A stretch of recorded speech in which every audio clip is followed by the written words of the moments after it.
Hello everyone and welcome to Office Hours. My name is Ben Brownlee for Boris FX, and welcome to this week's Office Hours where we are going to be looking at optics. Now, for those of you who haven't been joining us for Office Hours before, this is a slightly more relaxed and low-key version of our live streams, where we just spend the next 60 minutes sort of just noodling about in a piece of software, showing you some different nice little tricks and tips about the topic of the day. We have different hosts and different bits of software, of course, but today we are going to be looking at optics. So we're going to be looking at still images, and I'm going to be talking about colour. So if you do have any questions at all, feel free to drop them in the chat. Other than that, let's get going, really, shall we? I think the first thing I'm going to do is actually just move myself over there, and we'll look at our first image. Now we've got a few things that we can look at today, and there's no particular sort of order that I'm going to go through. So if there's anything on there that you want to see first, just let me know in the chat. Alrighty, let's. But you know, in lieu of that, because I know we are on about a 30-second time delay, I'm just going to bring in my first clip over here, my first shot over here, which is just like a little standard type of portrait. Now, one of the things that I get told a lot when talking about optics is that there's a lot of filters in optics, and there are. You can't really deny it. We've got it's actually hundreds of filters really, sort of split up into all of these categories, and it can feel a little bit sort of overwhelming sometimes. Where do you start? That's often the question that I get asked. So today I'm going to limit myself to 2 categories only. So I'm going to be looking at the color category, and I'm also going to be looking at the grads and tints category. Now this means that I can't go into Film Lab and do use some of my favorite presets or favorite filters that we've seen many times before. In fact, every time I show optics, I gravitate to these simply because I use them the most. So it's a bit of a challenge for me as well to sort of step out and step away from the effects that I'm used to using, and we'll look at some other ones. So when we're approaching a shot like this, let's just have a little just reset that. Now this actually looks like quite a nice image anyway. So all I really want to do with this one is try to just kind of finish it a little bit. So kind of add a little bit more depth to it if possible, and maybe sort of a bit of a color treatment, because that's that's one of the things that I sort of tend to move towards, is to kind of look at an image and see how I can begin to add more depth to it. Can we draw a little bit more out of the available contrast? And there's a couple of little tricks that I sort of use quite a bit, and one of them, in fact, these first 2 come back from my sort of Photoshop days. So these are before I used optics, these are things that you can do directly in Photoshop. Because one of the first things I'm going to do is actually do nothing. If I come into grads and tints, let's take, I'm going to say let's take anything, but let's pretty much take anything. We can take a photographic one here. I want to take something where I'm not actually affecting the image at all, or there's a way of not affecting the image. There we go. Okay, here we go. So with tritone, I've got a little mix with source, and I can set this all the way up back to 1, which means this is my original image again. So really, I'm just kind of using a dummy effect to do this. This could be pretty much anything, and I'm going to draw you up to the layers in the top left hand corner, because this is where all the fun happens, because we can start to stack different effects together, and we can begin to blend them together as well. I'm just going to zoom in here, and this is with the blend modes. So we have a good variety of blend modes. These are the ones that you are, if you worked with Photoshop before, or something like After Effects, or pretty much any visual software now, we have this concept of blend mode. So it's how these layers start to blend together. And the most, sort of the ones that I use the most are obviously going to be things like multiply, which is going to make the image darker in a certain way. Maybe we'll talk about the maths a bit later. We'll have screen, which is always going to make the image lighter in some sort of way. And then we have something like overlay, which is a mixture of multiply and screen, for want of a better way. So anything where we have a level that is below 50% grey, that's going to be the equivalent of using a multiply on that area. And wherever something is above 50% grey, we're going to be using the equivalent of a screen. So we'll get into a bit more there a bit later. But then we have one of my favourite blend modes, especially when I'm doing something with portraits, or actually, portraits or even product shots as well. Anything where I want to get a kind of more subtle blend happening together without having either everything kind of blowing out or going a little bit too dark, and that's soft light. So soft light works similarly to overlay, but you can see that the effect that we get in the end isn't quite as harsh. So if I'm looking to just quickly add in some sort of nice contrast without wanting to go in and actually fiddle about with it with curves or any other controls myself, sticking a layer over the top of itself and then using soft light is a classic method. Oh, hi Michael, it's good to see you.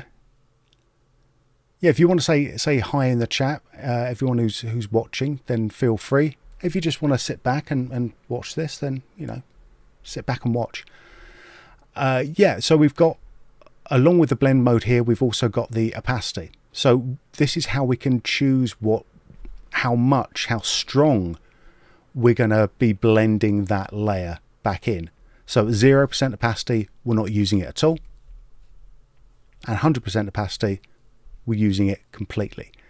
Now, I tend to want to build up these effects slowly, because I find that, if you sort of set everything at 100% and just sort of walk away, you might get the effect you want, but it can be a little bit unsubtle.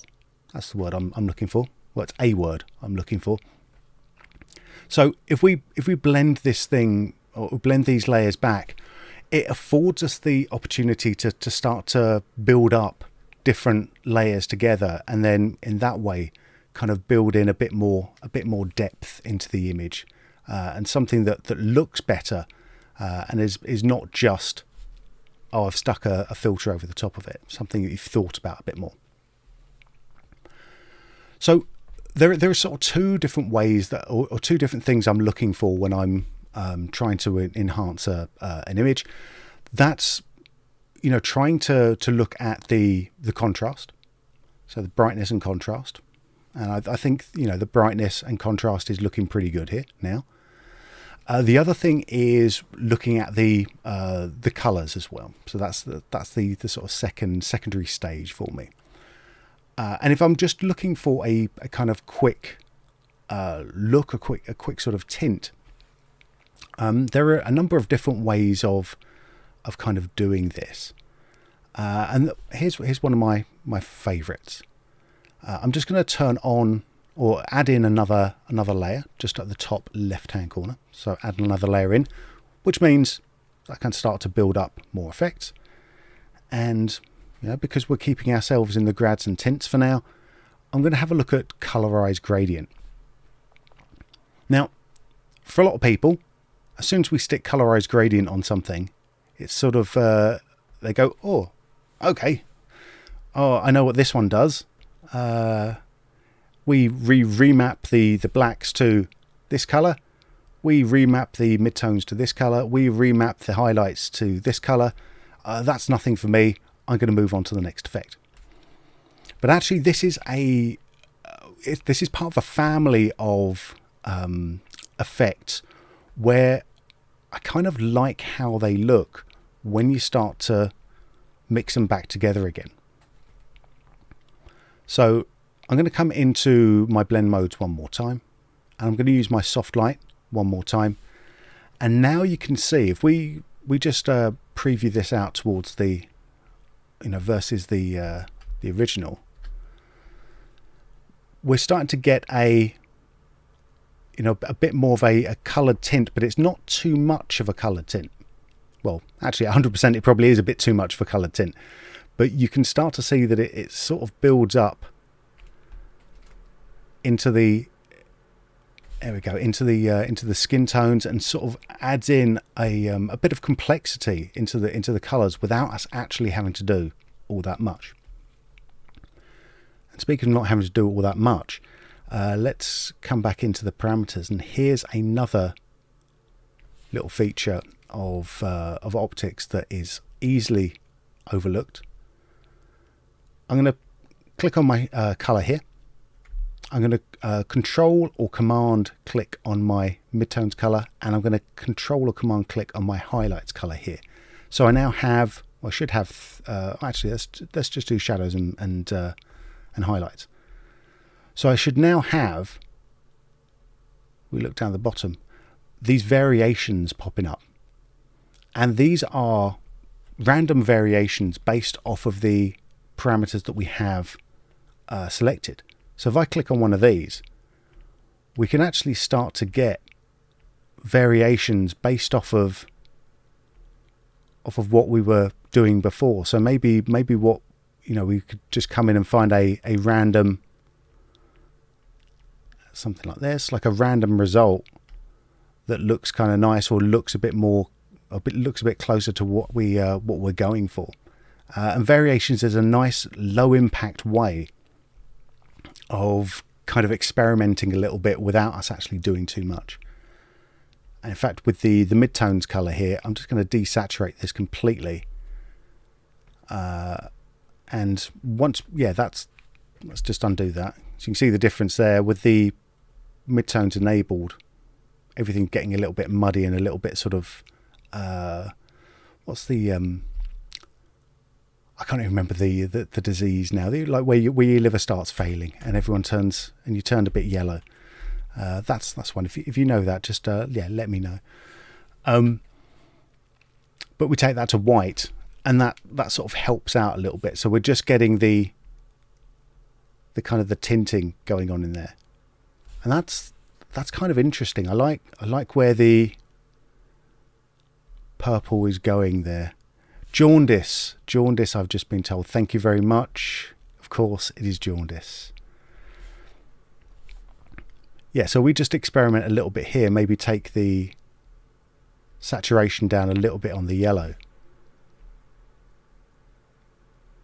That's kind of got a little bit more of a fashiony look to it without us doing a lot.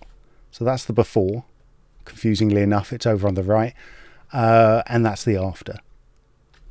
So just a couple of different effects, and that's I'd be happy with that. We could start to build on that a little bit more, but I think we'll take a little look at another image there. Hang on, let's turn this off and let's do a wipe instead. There we go. Before, after, before, after. It's kind of nice. One thing with optics, if I save this out now, after, if I save this out as a TIFF, let's bring this in here. Yeah, if I save this out as a TIFF here, what's going to go Annika after, and hit save, I can save this out with my setup in the image. So if I'm using optics standalone, then it will save all of my setup with the layers and everything along with the image itself. If I was using this as a plugin within Photoshop, all we have to do is remember to save things out as a smart object. So package your image as a smart object, and Optics will remember what you've done as part of that smart object as well. So that's kind of nice. Right, any votes on what the next image we look for? We got a little kitty cat, we got a flower girl, we've got James, we've got some light streaks, got our sportswear couple, we've got a flower wall. Any requests here? If not, I know we're then if we don't get the one that you're after now, then we will do that one next. But let's I'll take the sportswear couple, because that lets me talk about something different, I think.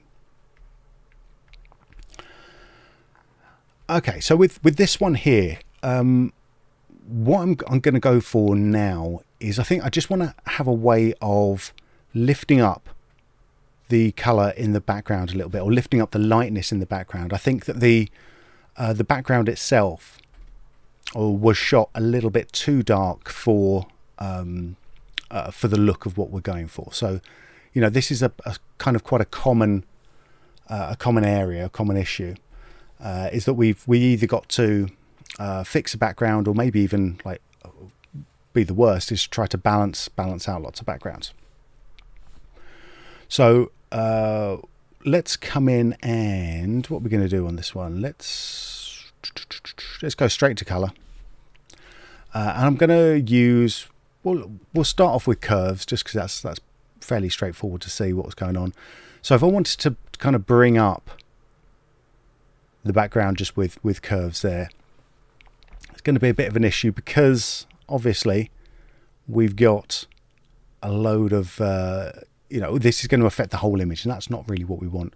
Hello Brazil, hello Germany. So what we're going to do is we're going to come over into our layers again, and we're going to do one thing that I love to see, which is add a mask to the image. And I do this actually very, very regularly. We're going to explore a few of these over the next 40 something minutes. So I'm going to start with easy mask, because this is always a good good one to start with, because easy mask is pretty simple. What we're going to do here is we're going to define two little areas. We're going to define what we want to keep in, and we want to define what we want to take out. And I'm going to do this without touching any of the default values. I'm just going to come in, and with my pen or my mouse, just going to scribble over the background, because I know I want to keep in the background here. And I'm going to right click and scribble over the bits that I don't want to keep in. So I don't want to keep in either our female model or our male model here. So just very, very simple. Maybe we'll just squeeze a little bit more of the hair. There we go, don't want that. And I'm just going to hit enter on my keyboard, and that's going to take a second and process that out. And it's going to give us this sort of mask, which is kind of a pretty good mask for the default. We can come in and we can just right click to add a bit more green, and left click to add a little bit more red in there, and I can just process this out again. So maybe we'll keep in a little bit more of that mask there, and that just refreshes or refines the mask a little bit. So let's turn off, or let's come over into our image again. And now if I start to play around with this, we can start to, actually see that we're now only affecting the background. Yeah, one of the great things about using the easy mask is just how much of that hair detail just gets retained. It's really, really nice. But I might not want to use this effect. No worries. Let's just turn this. I'm going to turn the effect off for a second. Add in another layer. And maybe I'll use a different effect. Something that lets me deal with brightness and also like saturation as well. Yeah, develop is probably a good one here. So now I've made my mask. I don't want to have to remake it again just because I'm applying it to a different filter, just because I changed my mind. So all I have to do to copy it over is just click and drag it onto the other effect, and that's it. So now I can come in, should we see if we can push our exposure up a little bit. We'll take our saturation down, keep the contrast where it is, I think, actually. Saturation down, maybe push brightness up. Don't want to push the brightness up too much. Maybe push it a little bit over here.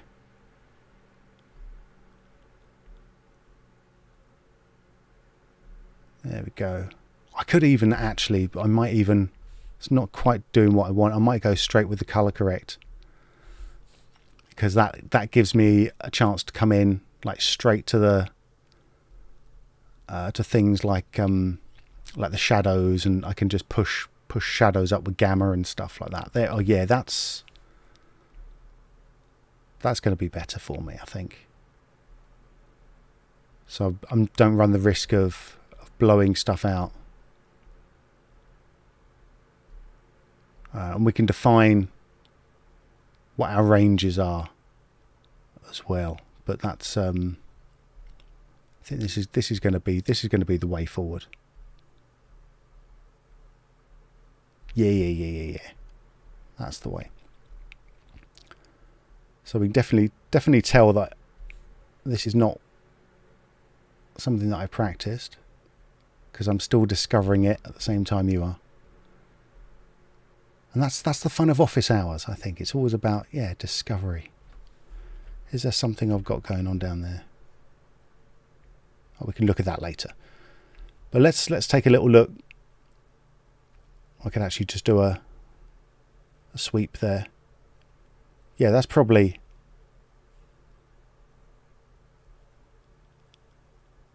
a bit more in the color scheme that I was going for there. So the background's a little bit better. From the chat, here we go. Jeff, you're still nailing it. Thank you very much. And Michael says, is that matte exportable as an embedded alpha? Only if you are working in Photoshop. In the Photoshop layer, you can take that out and use that alpha channel to drive other stuff with the easy mask. Just if you're working just on the standalone, it's kind of built in there. But I mean, you can cheat it. I'll show you how to cheat it. Hang on a sec. Let's turn that off. Boom. Yeah. So actually, that's a really good question. Actually, how do you get that matte out if you just want to cheat it? Well, let's come into our channel switcher, and we can just come in here, and I think we can then just set all of our RGBs to be the. Oh no, you don't. No. Even better. I've got even better than this. Let's delete that filter. We use a color, of course, Ben. We'd use a color. And then I'm going to set. Let's add another color down here. How do we cheat it? I think there's an even. I did an even more. There we go. Even smoother way of doing it than this, but I think there are ways of doing it. Yeah, that's something. We could reverse that as well. Yeah, anytime if you want to reverse it, let's turn off those overlays. You've got invert over here, and I can see that I should have got a little bit more of my matte to clean up. Hey, look at that. Beautiful. Yeah, so that's and then you can take that black and white out and then just do it other ways. But usually if you're in Photoshop, you can just export the matte out, and that will come along. That's with, when did that come in? I think that came in the version 2022, so it's been there for a little bit. Do I want to do anything else with this shot? Maybe, but I'll tell you what, let's save this.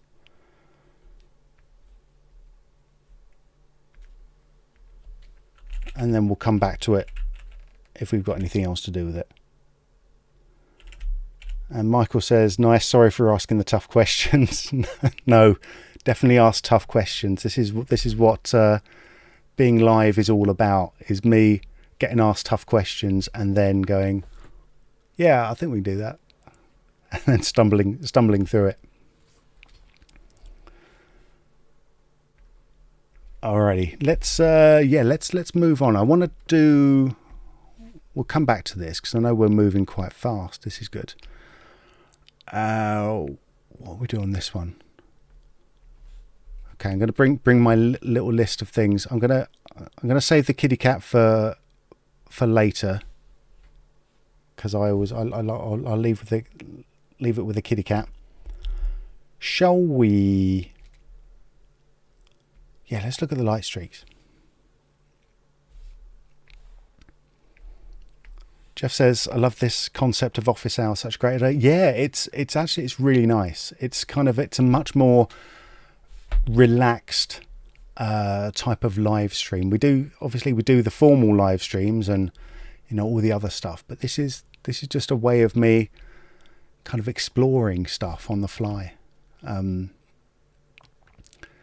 If you like roto, I've actually done office hours where it's just been me rotoing for an hour, which I don't know, I kind of liked it. I'm not sure if anyone else liked it, but I kind of liked it. Alrighty, yeah, let's have a look at this one. So with this image, I kind of want to play up what's going on with this, and obviously, like the biggest things that we've got are the kind of the stripes coming from the hair that I want to sort of enhance a little bit, and then probably just overall improve the contrast and make the contrast of this stand out a little bit more. I mean, I do like the shot, but I think we can do better. So when it comes to enhancing particular colors, we could do it the difficult way, which is just use a color correction or a selective color correction and kind of select which areas that we want to do, like pull a key and do all that sort of fun stuff. We could do it that way, or we could do it the easy way. And we've got a filter here that is designed to do all of that stuff for us. And that is the enhancing filter. So the enhancing filter, it's a color key where we can come in and we can choose what we're really looking for, either red, green and blue, or we can get a custom hue in here as well. We can change up the range a little bit, blur out the image a little bit, but really we've got one proper control, or like proper enhancement control, and that's the enhancing, and that just gives this a little bit more vibrance.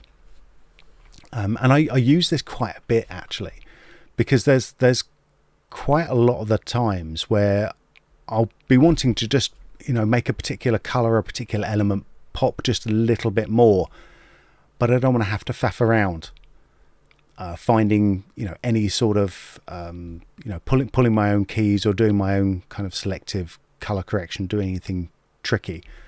It's nice just to be able to have what is essentially a one slider solution to just go, oh yeah, you want your reds to be a bit more poppy, yeah, just pull that up there. Or you want your blues to be a bit more poppy, you can just do that on your blues. I don't want the blues there, I don't like that blues. So yeah, I like enhancing is a nice sort of first stage.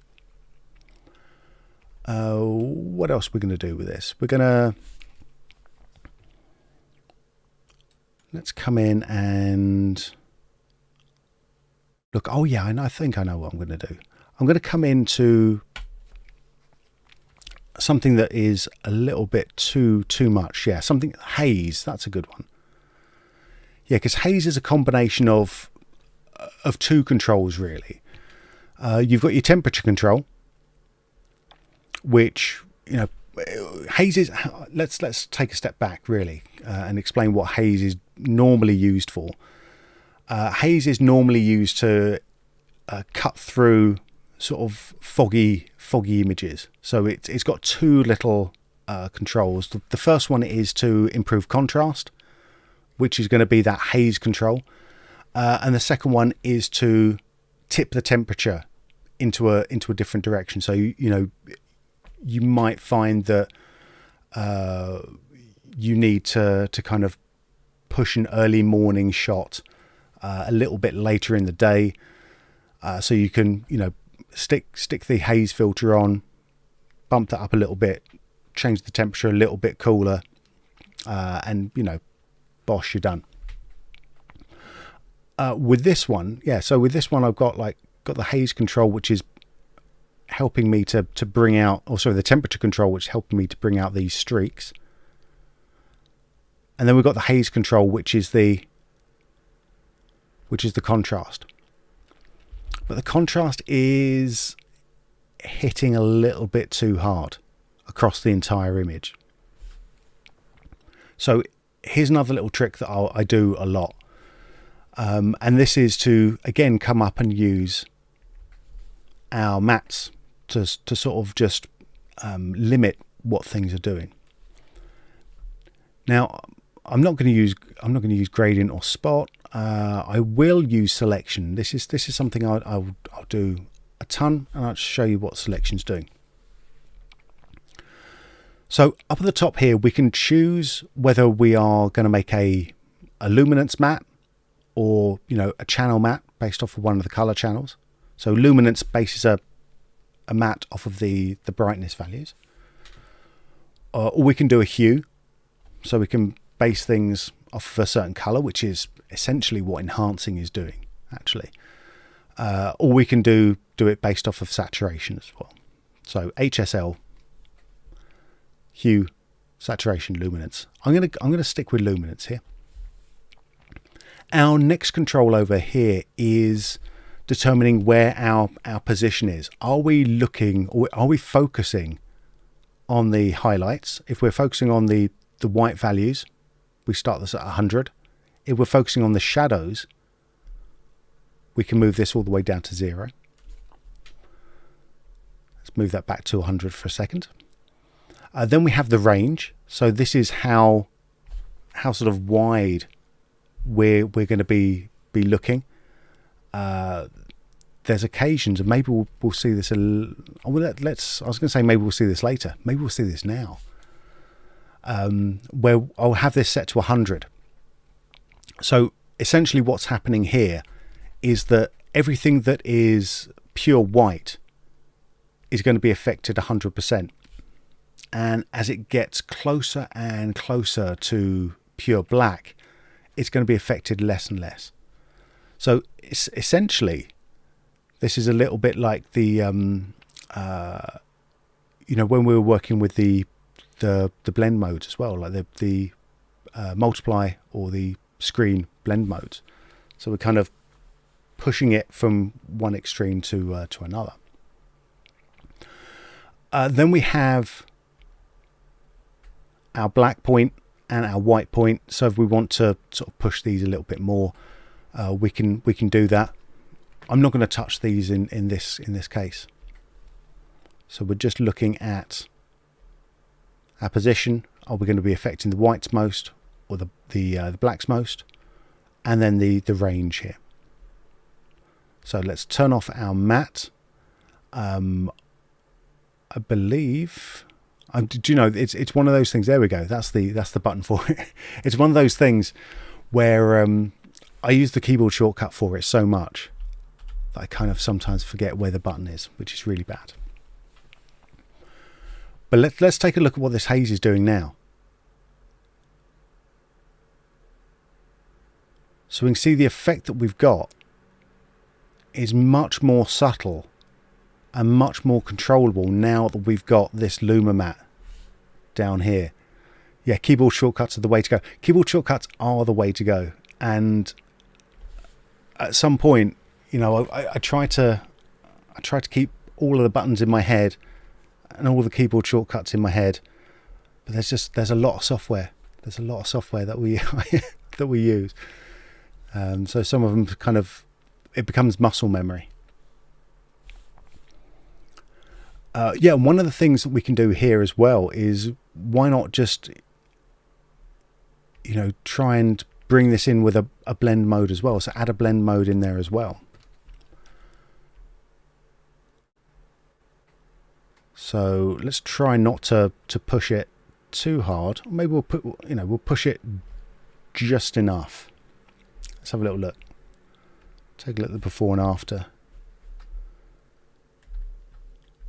Oh dear, I'm gonna have to zoom out a little bit, aren't I? There we go. Okay, so that's the before. And that's the after. It's starting to get a bit more dramatic. Kind of like this. Could it be more dramatic? Probably.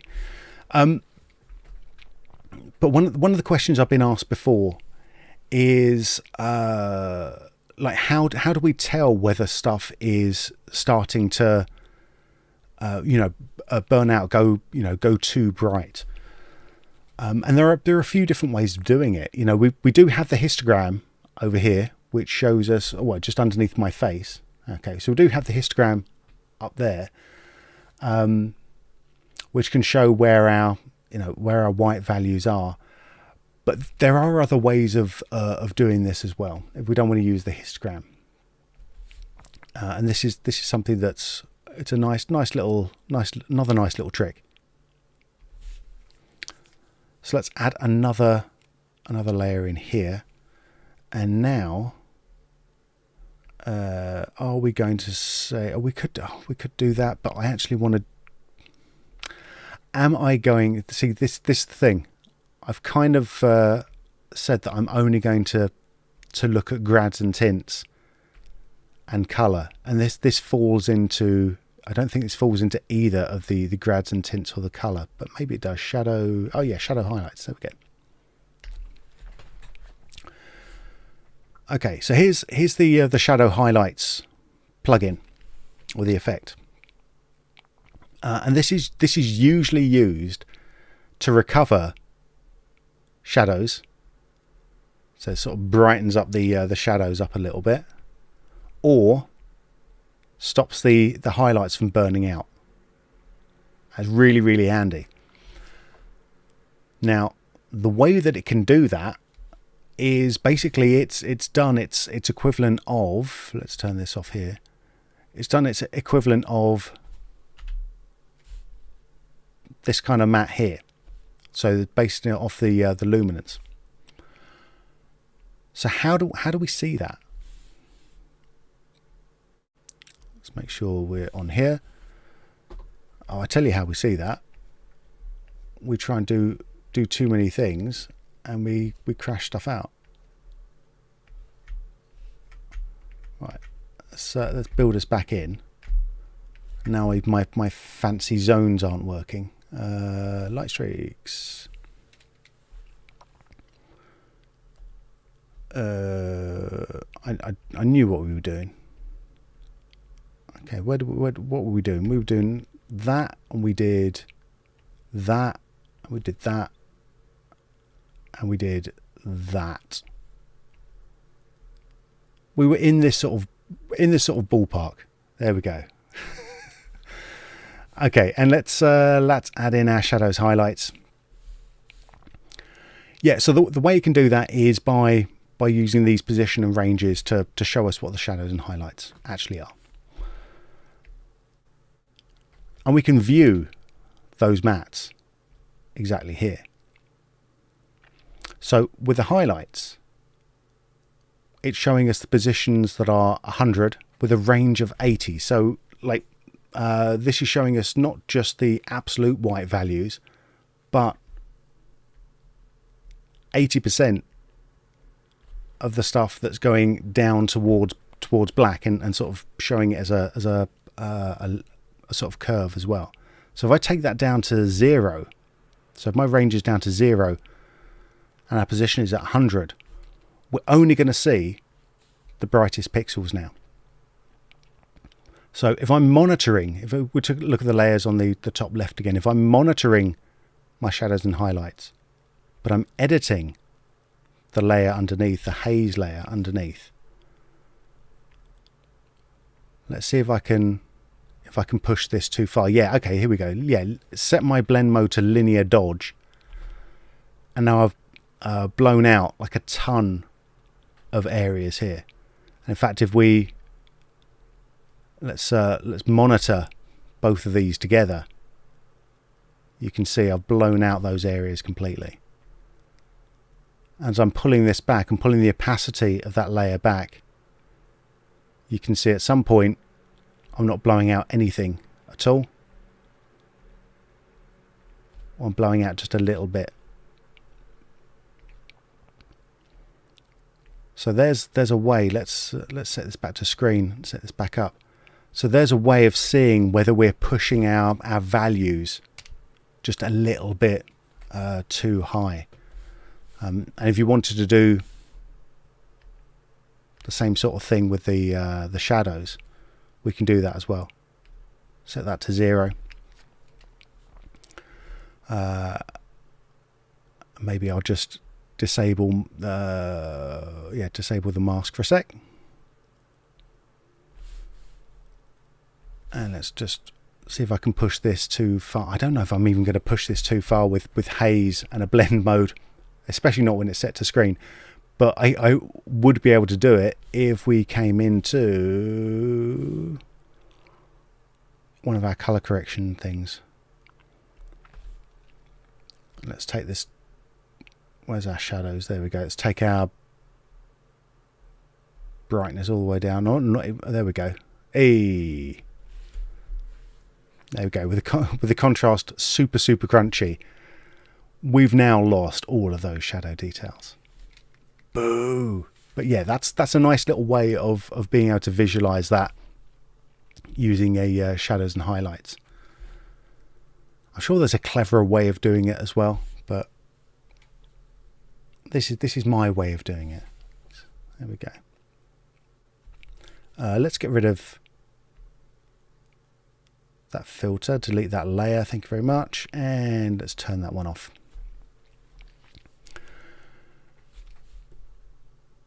And enable this one back in. What else were we doing with this? We'd enhanced as well, hadn't we? Yeah, I forgot about that. Enhancing. Bump that all the way up.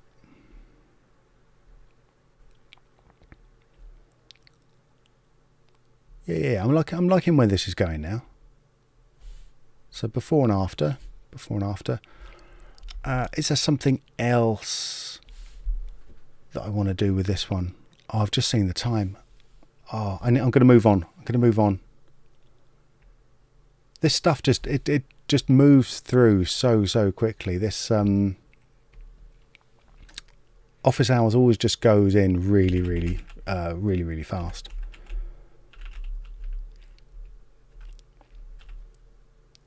Boom. Save the setup. Yes, please. There we go. Doing me kitty cat. I don't know why this image just spoke to me. All right, so I want to do something a bit different with this cat, because the whole sort of styling of it, the whole kind of look of it, feels like it would lend itself to a very different look than the ones we've gone for so far. We've, the other ones we've looked at have been quite sort of punchy, quite high contrast. I kind of want to do something a little bit different with this one, and sort of send it in a different direction. Now, usually I would just hop into Film Lab, go into my film stocks and just kind of plod away through here and figure something out that I really like. I'm not allowed to do that because that's not what we're about today. We are only about the colour and the grads and tints. So I think I'm going to go... No, I'm not going to do that. I'm going to go with gels. And I'm going to find something that is going to be... Actually, no. I'm not going to go with gels. Am I going to go with gels? I really want to go sort of tinting.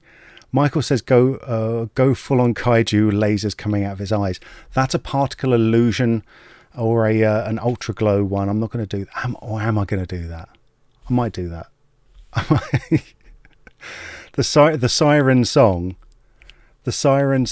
of being able to do lasers out of a cat's eyes might tempt me a little bit later. Let's find something in that thing there, and let's use another blend mode. Screen's a little bit too much. Oh, hue. Not as in the man called Hugh, but hue's quite kind of nice. That's given us a sort of that kind of 2-strip look that I almost wanted before. I kind of like that. Right, let's go with that. Okay. So we've got a tint, we've got a purple tint. Setting this to hue, so it's affecting the hue of all the values, which means that if we look at the green, all the greens up there, as I start to bring this hue out, those greens are just going to disappear and we're going to get that lovely kind of 2-strip look. Yeah. All right. I'm happy with that. And let's come in and let's add another one here. And let's set this one. Kind of thinking, where am I going to go with this? Okay, I know what I'm going to do. I'm going to go low contrast. We're going to get this sort of faded look. Or am I going to go full on? I don't know. I am actually ridiculously tempted to just go kaiju, but no, I'm gonna stop myself there, and just we're gonna carry on here. All right. So let's repeat that same little trick that we sort of did at the beginning of this session, where we take a version of the image and then soft light it over itself. But this time, because we've done something with the image, we've got like that low contrast on it. We're not getting that. It's sort of starting off both a little bit brighter, but we also have this this light spread as well. So it's giving us this sort of soft, subtle blur going over the top. So if we mix this back, there's going to be a stage where I'm going to be really happy, and it's going to be just chocolate boxy, like enough, but not too chocolate boxy. Like not ridiculously. Oh, hang on. I'll show you what I mean with something that's just too much. Where are you? There's my blur. Yeah, like your typical kind of like sort of your 80s or 70s and 80s Vaseline over the lens. I'm not really in for that. Hello, Mohammed. Hello, and we got here Snahasis as well. Thank you very much for joining us today. Let's get rid of this, and we'll get rid of that whole layer. There we go. All right, so let's see where we've come from, where we're going to. Okay, cute little kitty cat. I still want to do something a bit more dramatic. It's kind of fun. I need something a bit more dramatic now. And let's have another look, because I want to actually do something again with the grids, the grads and the tints. And I'm going to use sunset. Oh, I want to use skin tone for something. Let's use sunset.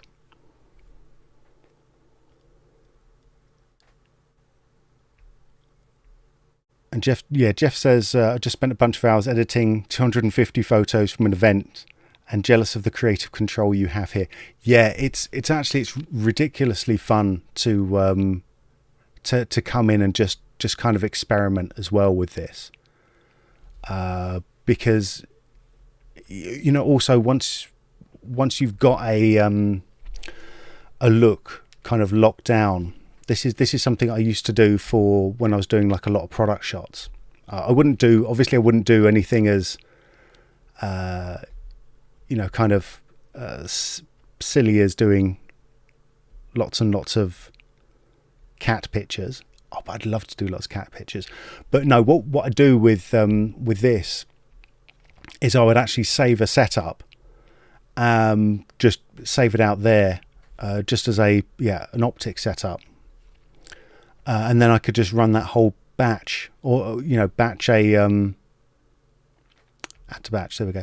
Yeah, I could just run like that setup on a ton of different images and just go. So basically, I would do like a bit of Photoshop just to get everything kind of in the same area, and then just batch process everything else out to give it that final look, which was always nice and fun. And it would look like you'd done a ton of work on it as well, when in reality you'd done a ton of work on one image, and then just repeated it across the rest of them. Which I suppose, you know, that's the trick, isn't it? I suppose.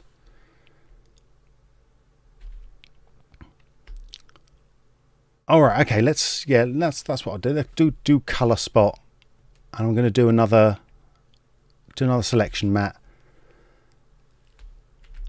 And this time we're only going to be affecting the shadows. So I'm take my position down to 0, and I can start to play around with that actually live when we're doing this here. So we're getting like a nice little vignette that isn't quite just your kind of standard vignette across the entire image. Sort of blending it a little bit more. Michael asks, does optics integrate with Lightroom or just Photoshop? Yep, no, it integrates with Lightroom as well. You just have to set it up as a sort of external editor. It takes about 17.5 seconds to do, and then you can just send your shots directly from Lightroom into optics. Lightroom Classic, I should say. Okay. Now I'm not sure if I'm going to have time to finish this off completely. So what I might do is add some lasers coming out of his eyes. I don't know. We've got a couple of minutes. I think we can afford to be a bit silly, maybe.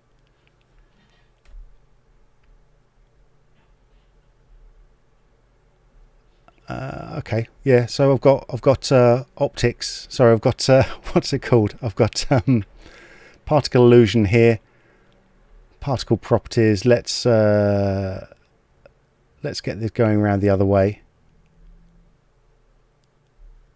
Let's rotate my world 180 degrees.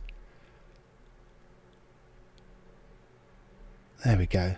So now we've got a beautiful little kitty cat. Let's duplicate this layer, and he's also got beautiful kitty cat laser beams coming out of his eyes. I'm not sure why this is happening.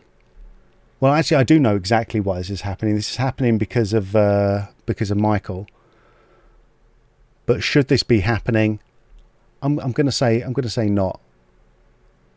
But here we go. This is for season 4 of The Boys, where one of the superheroes is now a little kitty cat. I don't know. Oh, what? Sorry for the slightly kind of disorganised way of ending office hours. I think we don't generally kind of descend into madness like this, but well, let's have a little look. Let's A/B our cat. I mean, who's to say which one's better? Except me. Beauty's in the eye of the beholder. Obviously, I love the one on the left a lot more. All right. Well, that's. I mean, this the fun thing about office hours. It's me or one of the other, Boris FX, content creators to the rescue, specialists. Here we are. We're product specialists. I don't know, whatever we're called. We're here and we sort of, like, every week we sort of take apart a different bit of software, take apart a different topic. We have been focused, like, quite specifically on different software, like Boris FX software. If there is a sort of a bigger topic that you would like to cover instead, something like color theory or the practicalities of green screen, then just let us know in the comments below if you're not live in chat. We'll try and do something like that. I mean, there's a ton of different topics that we could be covering, but anything that would lend itself to a slightly more kind of informal setting, I think is good. Like a little hour-long masterclass would be good. But I'm going to see if I can cut back to my full screen camera there. I want to take a last look at the chat. We're just going to say thank you very much to everyone who was following us live. Thank you very much for getting involved in the chat as well. It's nice to see people live. We're doing this a little bit earlier this week to fit into my European time zone. We'll probably be back at the normal, more US friendly time zone next week. But let us know what you think. Let us know of any topics that you want to see covered in future office hours. Thank you very much for spending an hour with me and Optics. My name is Ben Brownlee for Boris FX, and I will see you again very soon. Bye for now.